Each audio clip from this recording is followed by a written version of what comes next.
It's time for CBJ in 30, presented by Telhio Credit Union.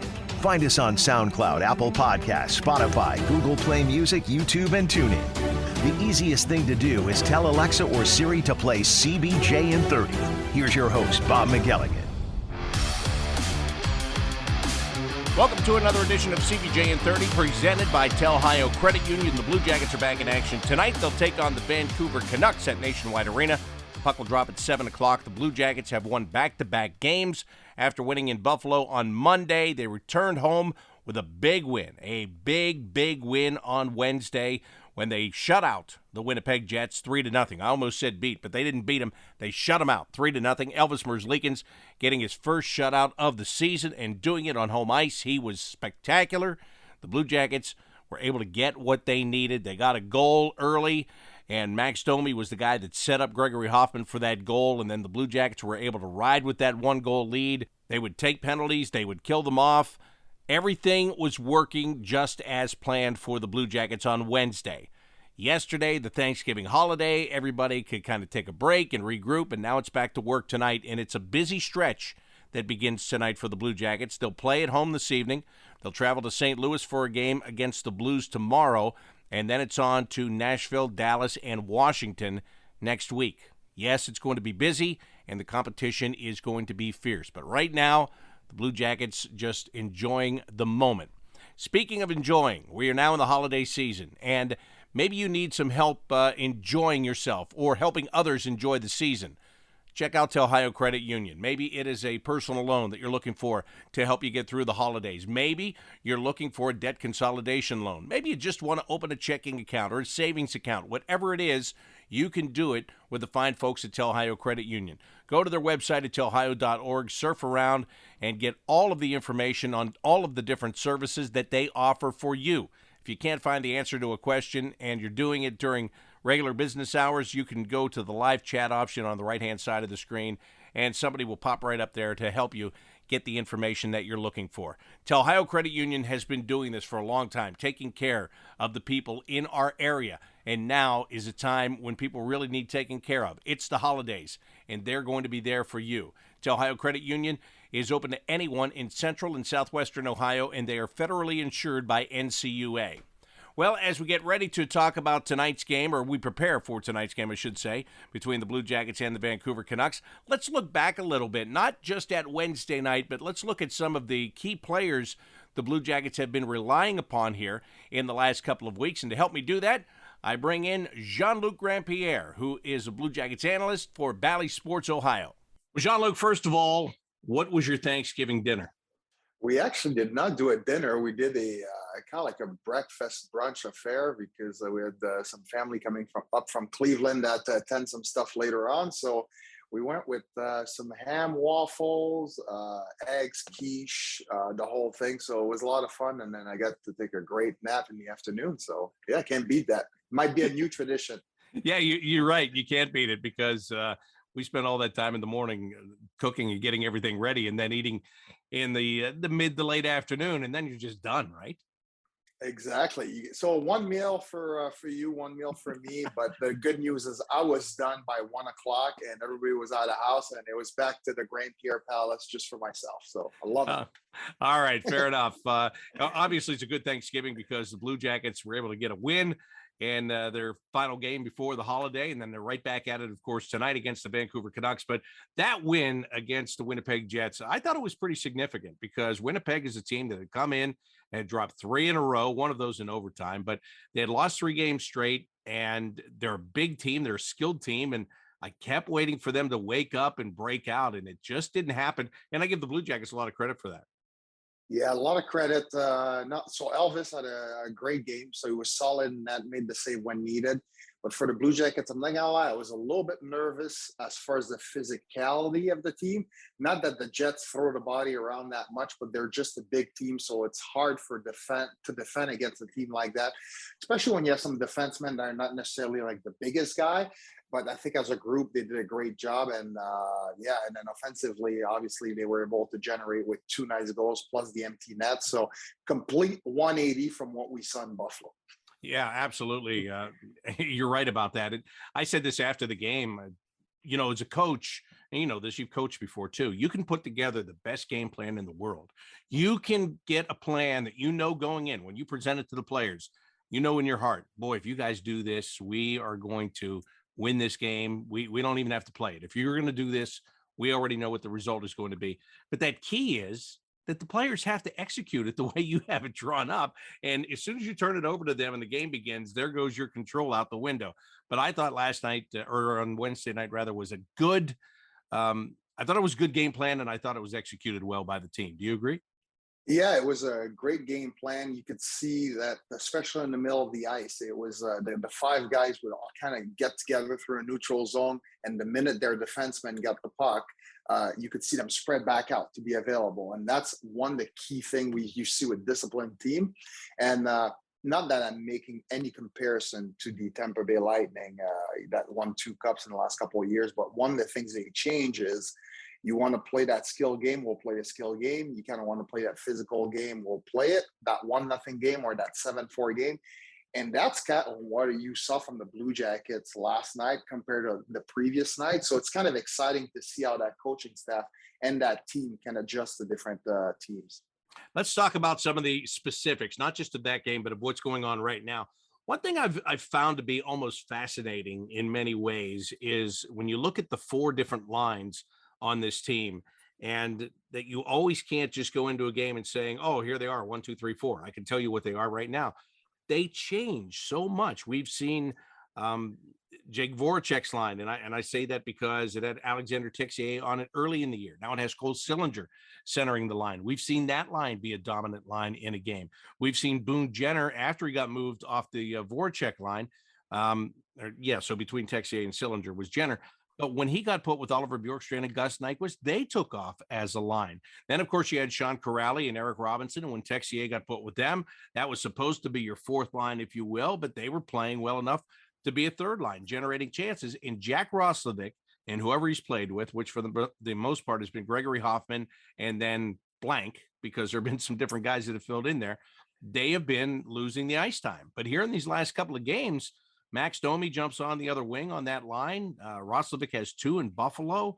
Hoffman had a couple of points in that game. Domi had a goal in that game. And all of a sudden, in the Winnipeg game, there they are again. The first goal the Blue Jackets get, it's Domi going up the ice and feeding Gregory Hoffman, who scores to make it 1-0. Do you find it as fascinating as I do that any night it can be any line? It really doesn't matter. And you usually can tell in the first 10 minutes which one it's going to be. Yes, it's very fascinating because you're at a point now, for us covering the games, you can't even call a line the 4th line or the 3rd line because they're battling so well. Nobody wants to be on that 4th line that it's at a point where I would just color coordinated the line and call it the black, blue, yellow, and purple line because you don't want to be labeled that 4th line, but it's internal competition as well. And yes, since Max Domi's been back, he's brought a lot of energy into that club, and that kind of revitalized Jack Roslovic, which is finally seeing some dividend to all his work in the defensive zone. And one of the things I said on the air is I love the fact that Jack Roslovic did not cheat his way into getting points, because it's easy, especially as a center, to start flying the zone and kind of let go of the defensive zone and try to get that goal and cheating up the ice. And he has not done that. And he stuck to the plan. And right now he's getting dividends from that. So I love the way the team is playing from 1 to 4. Again, there's no 4th line, but all 4 lines, let's say. That is a great point about you start to push yourself. And Jack didn't look like he was pushing. He went 15 games before he got a goal. But it seemed as though maybe he knew that there were other things that he was doing well. And maybe he actually was able to grab a hold of that. And one thing I think is faceoffs. I mean, he's gotten much more responsible on faceoffs. You don't see him in the defensive zone a lot. I mean, normally that's Boone Jenner and Sean Corrali, but at the odd time or two, and especially when you're on the road, when the other team decides who's going to be out there, I think Jack's done a pretty good job. He's done a great job. Listen, you look at the numbers, and I'm not a big statistical guy, but you look at last year's number, Jack was 39% in the faceoff circle. So far this season is at 52%. That's a big jump. I mean, 13% is a big jump. And for him, he's being put in situation mostly in the neutral and offensive zone but that's going to build his confidence, and eventually he's going to start taking faceoffs in the defensive zone a little bit more. So you got to give credit to Jack for putting the effort in. And again, it's not something you necessarily see on the stat sheet, but I think that's why the coaching staff has been so patient with him, because they're seeing improvement in his game that, as casual fans, we don't necessarily see when you hear the horn goes. Yeah, and coming into the year, one of the things he was tasked with was becoming more of a two-way player. As a matter of fact, Mark Letestu was working with him right after he got hired full-time to work with Jack on becoming more aware of his defensive play. And then Letestu got that assistant coaching job in Cleveland, so that kind of went away a little bit. But it's obvious that whatever lessons that he's gotten, whatever conversations he's had, whatever video that he has looked at, again, there's been an improvement in that department. And to your point, if coaches know that you're improving on those other things and they're not just looking at goals and points, then they're okay with letting you in there to figure out the offensive part, because that's the part they know that you can do. It's eventually going to come. Yes, exactly. And yes, Mark Letestu was actually in the building on Wednesday at the day off. So I saw him walk right by me when I was at the game. And I bet he was pretty proud of seeing Jack on the first face-off circle against his old team, Winnipeg. But yes, for the coaching staff, again, if Jack Roslovic was the number one centerman and you look at the stats and you're like, wait, you're not producing offensively, now there's a big problem. But being in the spot where he was on that third, fourth, they can be a little bit more patient with that side of his game because he's doing the right thing defensively. Talking with Jean-Luc Grand-Pierre, Blue Jackets analyst on Bally Sports Ohio, pre-games, intermissions. And I have to ask you this question. The one thing that scared me to death in that game against Winnipeg is when Max Domi put the puck in the net after the whistle on the offside call, and it woke up the Winnipeg Jets. There eventually was, they didn't call it a fight, but anytime a guy takes his gloves off and he's feeding right hands to another guy, to me, that's a fight. Anyway, he did that to Evgeny Svechnikov. At that point, it was a 1-0 game. And listen, I'm from the same school that you are. I was used to seeing that on a regular basis. Every night there was a game, but there was always that kind of the whisper of, listen, if you're up by 2 goals, don't fight somebody because you might wake the other team up. And it wasn't a 2-goal game. It was a 1-goal game. And I watched it and I thought, oh man, I hope that he didn't just get these guys to buy into this game all of a sudden, because they were kind of down and out. But to the credit of the penalty killers, it didn't matter if he woke up the Winnipeg Jets or not, because they killed off the penalty and went right back about their business. How much did that surprise you? Again, knowing coming up in that old school where, that was one of the things you just didn't do because it could haunt you. Yes, it's so 2 things on this one. First one, I'm going to start with the PK. I think over the last couple of games, the penalty killing has been coming up big in big moments. We saw it in Buffalo. And then last game, Winnipeg could barely set up in the Blue Jackets zone. They could barely enter the zone in the second period. In the third, they got in, but that old defensive squad did a good job. But then for Max Domi, I think Torts used to say, I'd rather have to calm somebody down than tell them to get going. And for Max Domi, listen, the crowd was electric, and it's easy to feed off that energy of the crowd. And he's one of those guys that loves that energy, and he almost cranked it up a bit in the building. So although it did hurt the team, I think it's one of those, as a coaching staff and as a teammate, you're like, you know what? I love the way this guy's playing with passion. We'll kill that one. There are good penalties, bad penalties. Was this a good penalty? Maybe not. Maybe we'd be talking differently if the Blue Jackets lost that game or if Winnipeg scored. But, I'm not going to blame him for the energy he's bringing, because I love it. And that's something that any team can use. Well, to be honest with you, I think that you're right. It was not necessarily a bad penalty. It was kind of good the way it turned out. The problem then was when he came out the next time after he served that penalty, then he took another penalty. Now that one doesn't go in the same category for me. It doesn't. And that's when, you got one that's like right on the line there. The refs are looking for you. And that play, I believe it was Harkins that he went and hit. And it was not high. It was not that late. It was maybe a second after Harkins knocked the puck.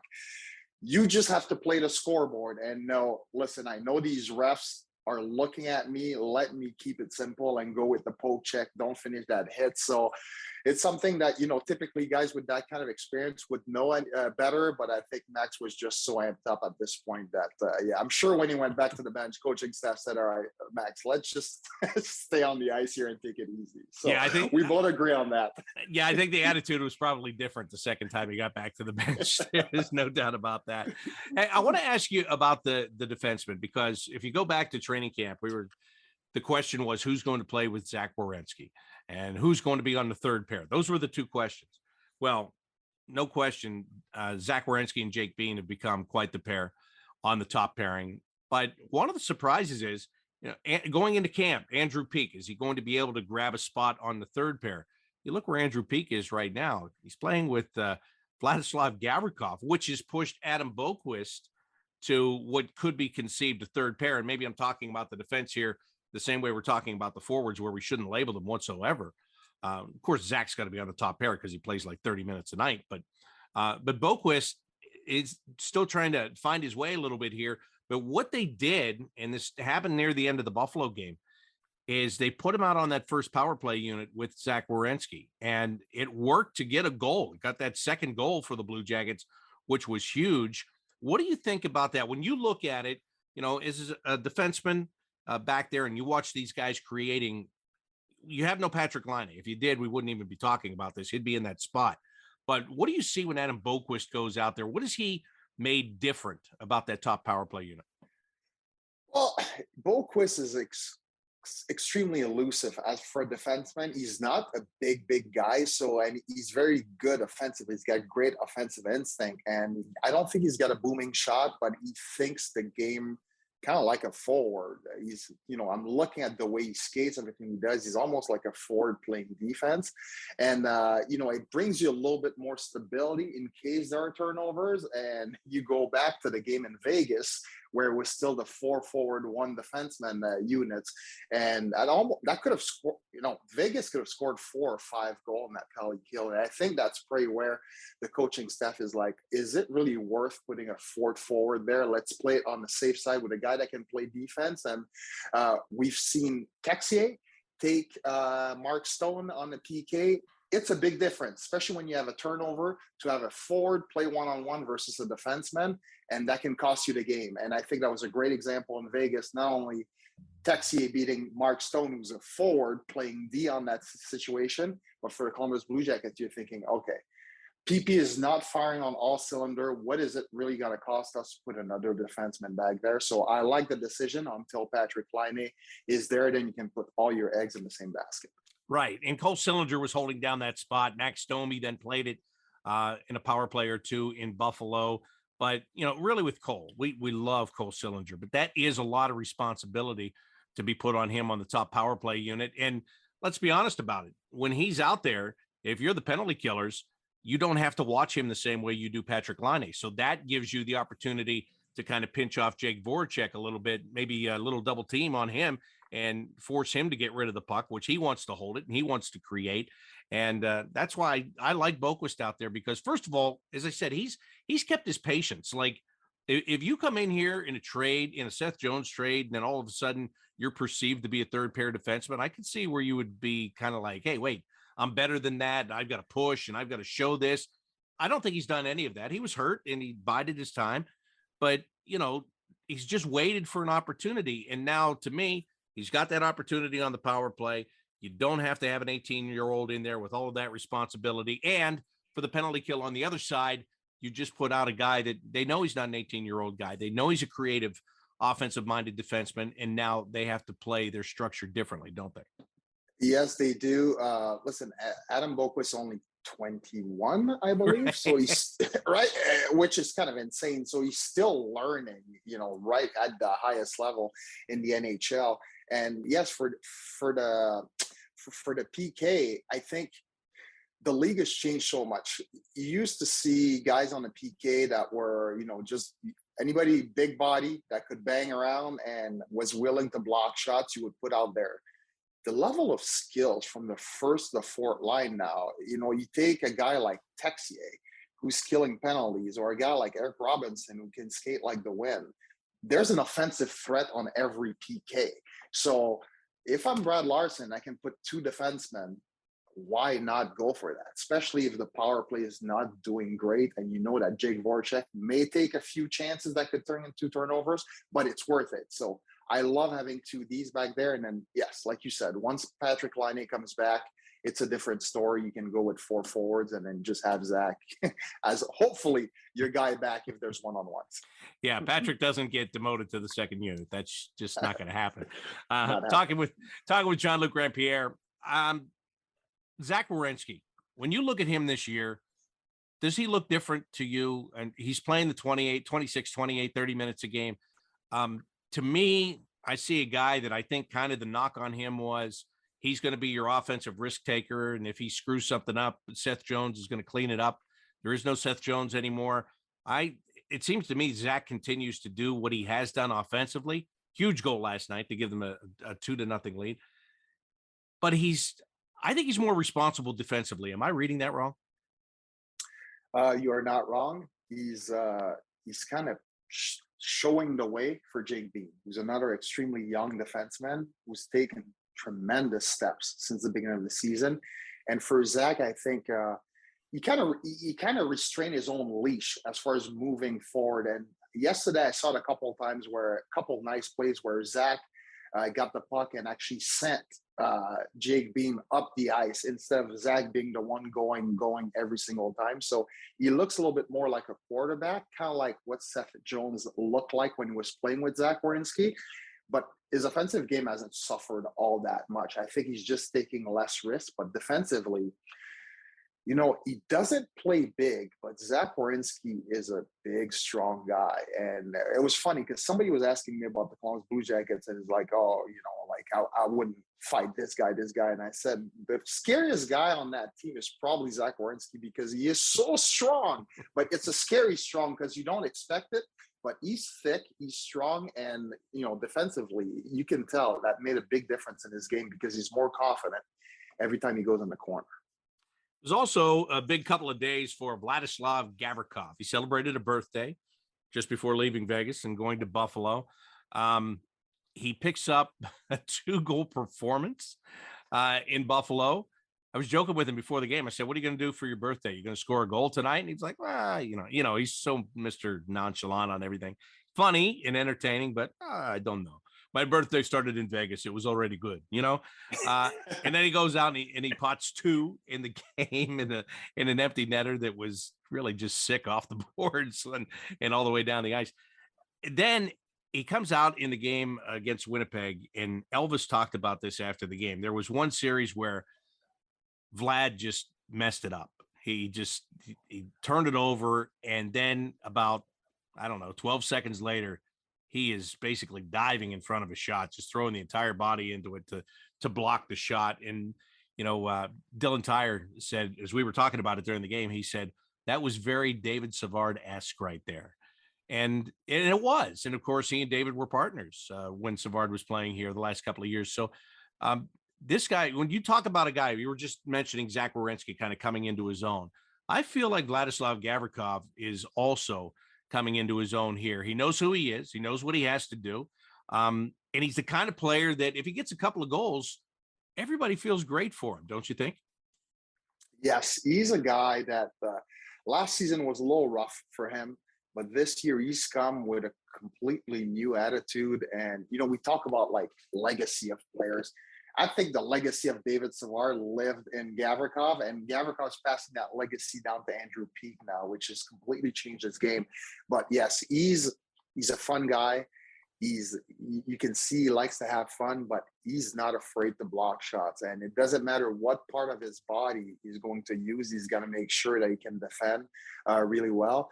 And, he's one of the best defensemen, after Zach Werenski. I would say he's probably number 2 as far as being able to get that puck on net. And you look at his numbers this year, he's got a lot of assists, and it just simply from him being to put that puck through traffic on net.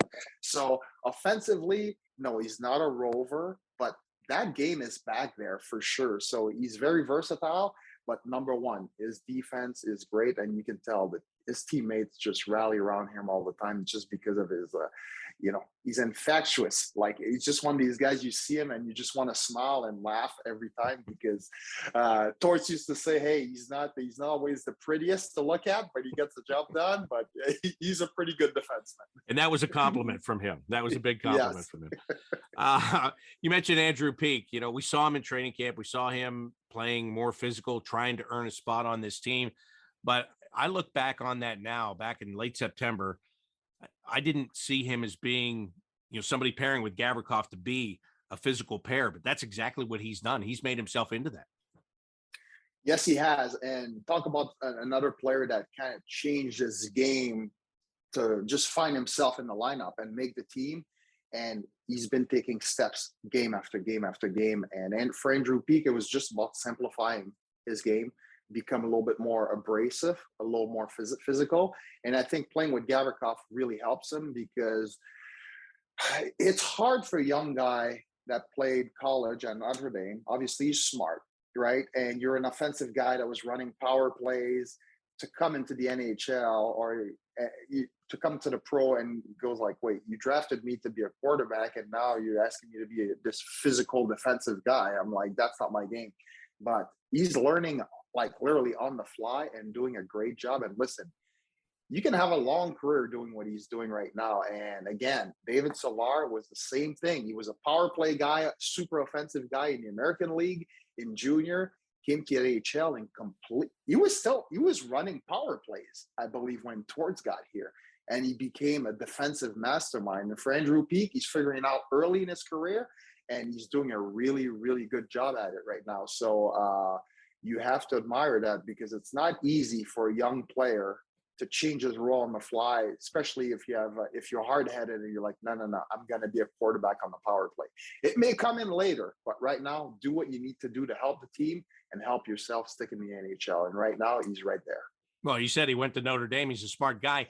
He sees Zach Werenski's already on his team. So, that's kind of covered right now. So find a way to stay on the team. And you're right. I've enjoyed watching him play so much. I really have. And this is why I like talking to you. I think we talk about the defensemen here and there, but we don't really break it down very often. So that's awesome. We might as well, we left the guy out. Tell me about Gavin Barrie and your thoughts. I know he's kind of that. I look at him like this. If we're not talking about him, he's doing his job. Exactly.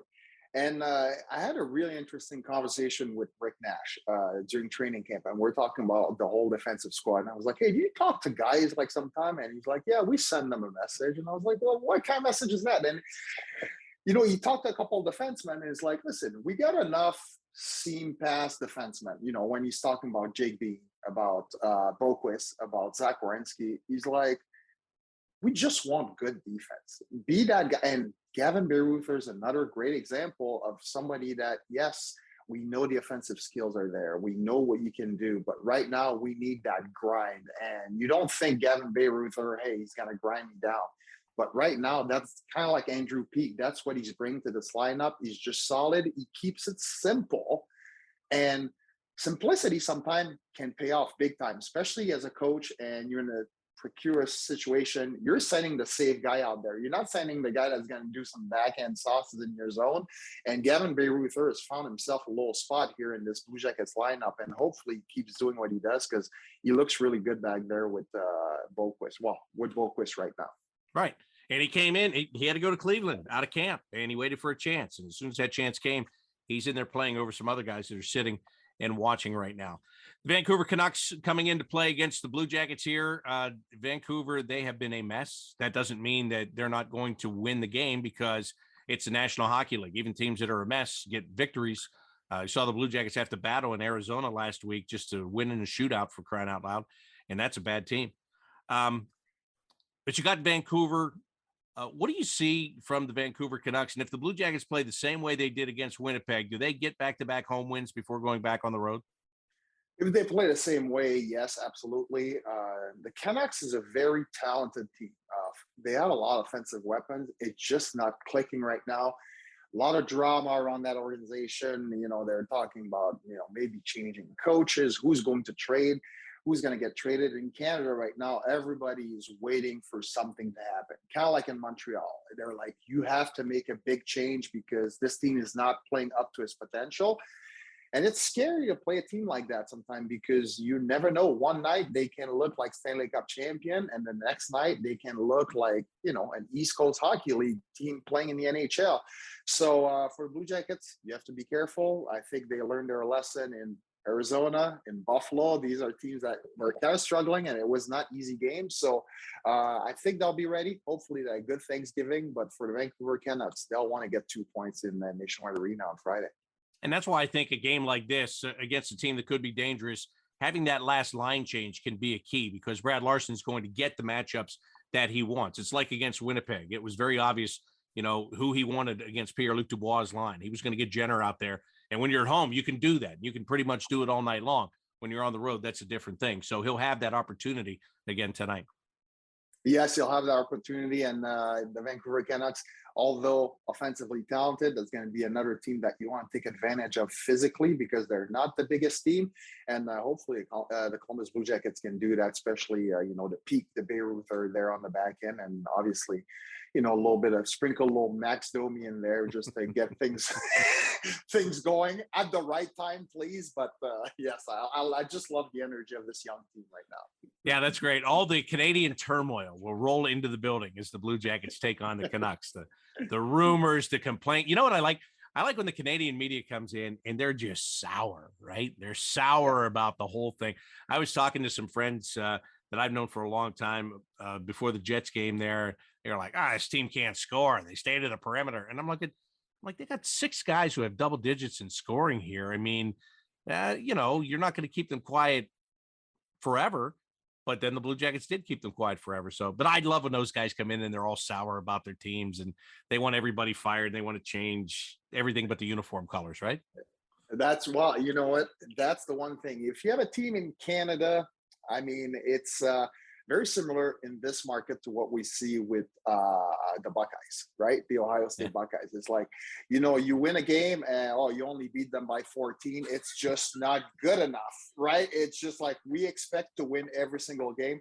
Well, hockey in Canada, that's exactly how I'd see it. So just to give you an idea, that record there with the Vancouver Canucks is completely unacceptable. All right, one last question for you, and I'm really curious about this.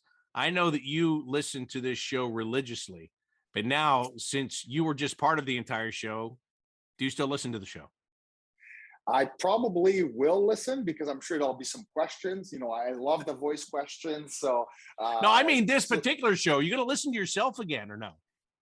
Probably, because I always listen to your show on the way to rink or when I'm driving down to Cincinnati. So am I going to listen to it like right away? Probably not, because I hate listening to myself on radio or TV. So, but I'll have it on the background, I promise. People ask me that all the time. Like, do you like to listen to yourself? No, not really. Not so much. No. There are certain people in the press box that have noticed that when the highlights come on, that's usually when I'm getting a drink. Well, you're really good at getting a drink up there. Right, I know, but I'm not in my booth there. And I walk down the hall and people go, "Oh, who's that guy?" And I go, "Some idiot." That's why I got out of there. I don't know. Yeah, there's something weird with watching yourself. So obviously when I played, I'd watch video after the game and stuff like that. And even watching yourself skate, you're like, you can pick yourself out really easily, and you just start. Why do I skate so weirdly? Oh, I didn't realize I did that. Right? And when I hear myself on interviews, I'm like, obviously English not my first language, and I never think I have a bad accent until I put it on the radio, and I'm like, wow, that's heavy French accent over there. So we may not like it.